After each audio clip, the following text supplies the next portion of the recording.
এই পর্যায়ে ব্যবস্থাপনা বিভাগের সিনিয়র শিক্ষার্থীদের পক্ষ থেকে নবাগতদের উদ্দেশ্যে অনুভূতি ব্যক্ত করবে এবং বিভিন্ন ধরনের উপদেশমূলক বক্তব্য প্রদান করবে। জুবায়ের আহমেদ জুয়েলকে মঞ্চে আসার জন্য আহ্বান করবে।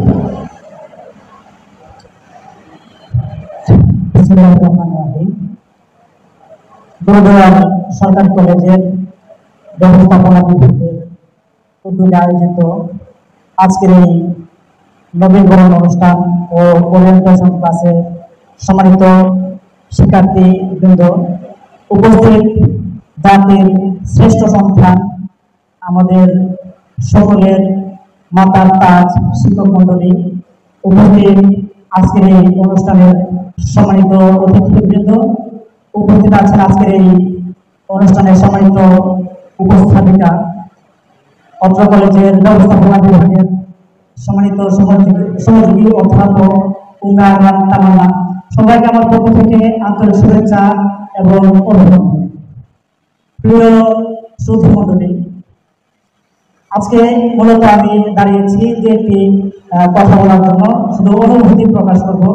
আসলে বক্তব্য দেওয়ার মতো আমার যোগ্যতা বা সেই দুঃসাহস আমার নেই। এখানে আমার গুরুজন যারা আছেন, আমার শিক্ষক মন্ডলী সকলে এখানে উপস্থিত আছেন। আমি আপনাদের উদ্দেশ্যে সর্বপ্রথম বলতে চাই, আমরা বিভিন্ন জায়গায় লেখা দেখে থাকি যে শিক্ষা হচ্ছে জাতির মেরুদণ্ড, কিন্তু অত্যন্ত পরিতাপের বিষয় হচ্ছে শিক্ষা অর্জন করার পরেও আমাদের অসংখ্য শিক্ষিত মানুষ আছে, বিভিন্ন ধরনের অন্যায় কাজের সাথে যুক্ত আছে, বিভিন্ন ধরনের অশ্লীল কাজের সাথে যুক্ত আছে, বিভিন্ন ধরনের অপকর্মে তারা যুক্ত আছে, সন্ত্রাসী, গুন্ডামি, মাস্তানি, বিভিন্ন ধরনের অপকর্মের সাথে তারা লিপ্ত আছে। কিন্তু একটাবার কি ভেবেছেন, আমরা শিক্ষা অর্জন করার পরেও কেন এই অন্যায়ের সাথে আমরা যুক্ত হচ্ছি? আমরা শিক্ষা অর্জন করার পরেও কেন অশ্লীলতা এবং এই যে সামাজিক যে অবক্ষয়, সেই অবক্ষয় রোধে যেখানে আমরা মুখ্য ভূমিকা পালন করার কথা ছিল, সেখানে আমরা কেন জড়িয়ে যাচ্ছি? একটাবার কি ভেবেছেন যে আমরা শিক্ষা অর্জন করে আমরা জাতির সম্পদ হওয়ার কথা ছিল, অথচ শিক্ষা অর্জন করার পরেও কেন আমরা নিজেরাই সমাজকে ধ্বংস করার জন্য আমরা ভূমিকা পালন করছি? আমরা কখনো এটা চিন্তা করছি না।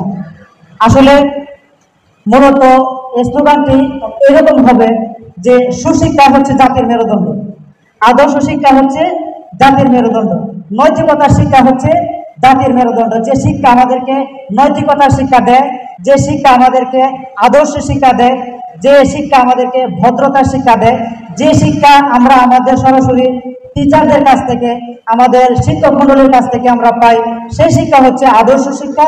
সেই শিক্ষা অর্জন করলে আমরা হতে পারবো সমাজের সম্পদ, আমরা হতে পারবো মানুষের জন্য মানুষ গড়ার কারিগর বা সমাজ সংস্কারক। আসলে সুশিক্ষার অভাবের কারণে আমাদের এই সামাজিক অবক্ষয়, সমাজে যে সমস্ত অন্যায়, অশ্লীলতা, যত ধরনের অভদ্র অশালীন কর্মকাণ্ড আছে, সব কিছু থেকে আমরা যদি সমাজকে বাঁচাতে চাই, তাহলে আমাদেরকে শিক্ষার পাশাপাশি আমাদেরকে সুশিক্ষা অর্জন করতে হবে, আদর্শ শিক্ষা অর্জন করতে হবে। নতুন যারা আসছেন সকলকে আমি আমার কলেজের পক্ষ থেকে, আমাদের শিক্ষক মণ্ডলীর পক্ষ থেকে আমাদের ভাবে অনুরোধ জানাবো, আমরা সুশিক্ষা অর্জন করব। আমাদের টিচার যারা আছেন তাদের কাছ থেকে আমরা ভদ্রতা, শিষ্টাচার, আদর্শ, নীতি নৈতিকতা এবং আদব কায়দা যে জিনিসগুলো আছে, একজন আদর্শ মানুষ হওয়ার জন্য যে যে বৈশিষ্ট্যগুলোর প্রয়োজন আছে, সেই বৈশিষ্ট্যগুলো আমরা অনুসরণ করব এবং তাদের কাছ থেকে আমরা সেই শিক্ষাটুকু অর্জন করে আমরা একজন আদর্শ মানুষ হিসেবে গড়ে উঠব। তারপর আরেকটি কথা হচ্ছে, আমাদের জন্য উচিত হবে আমাদের যে সমস্ত পাঠ্যপুস্তকের বই, আমাদের যে সমস্ত পড়া আছে, এটার পাশাপাশি ভালো লেখক যারা আছেন তাদের সেই বই পুস্তকগুলি আমরা পাঠ করব।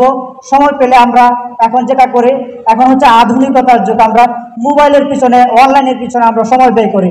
এই সময়টাকে আমরা মোবাইলের পিছনে, অনলাইনের পিছনে ব্যবহার না করে, সময়টাকে না কাটিয়ে, অনলাইনে ডুবে না থেকে আমরা যেটা করবো সেটা হচ্ছে ভালো লেখকদের বই আমরা পাঠ করে আমরা সেখান থেকে অনেক কিছু শিখতে পারবো এবং কোন কোন পাঠকদের বই পড়লে আমাদের জন্য উপকার হবে, সেটার জন্য আমরা সহযোগিতা নিতে পারবো। আমাদের ডিপার্টমেন্টের যে সমস্ত শিক্ষকগণ আছেন তাদের কাছে যদি আমরা যাই, অবশ্যই ওনারা আমাদেরকে ভালো একটা পরামর্শ দেবেন, আমাদেরকে সুপরামর্শ দিবেন।